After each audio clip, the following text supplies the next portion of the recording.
আমাদের বাড়ির পিছনে আড়া আছে, এখানে অনেক বেগুন গাছ লাগানো আছে। এই যে আমি একটা বেগুন তুলে নিলাম, এটা চলে আসছি। এটা আমাদের কাঁঠাল গাছ, কাঁঠাল ধরবে ওই জন্য খ্যার বেঁধে দেওয়া হয়েছে। আমাদের এত দূরই জায়গা, তার পাশে বাগান রয়েছে।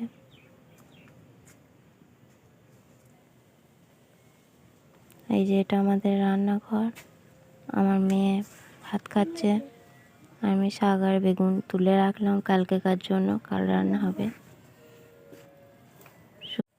আমাদের বাড়ির পিছনে আড়া আছে, এখানে অনেক বেগুন গাছ লাগানো আছে। এই যে আমি একটা বেগুন তুলে নিলাম, এটা চলে আসছি। এটা আমাদের কাঁঠাল গাছ, কাঁঠাল ধরবে ওই জন্য খ্যার বেঁধে দেওয়া হয়েছে।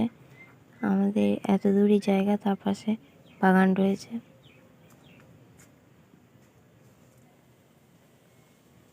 এই যে এটা আমাদের রান্নাঘর, আমার মেয়ে ভাত খাচ্ছে, আমি শাক আর বেগুন তুলে রাখলাম কালকেকার জন্য, কাল রান্না হবে।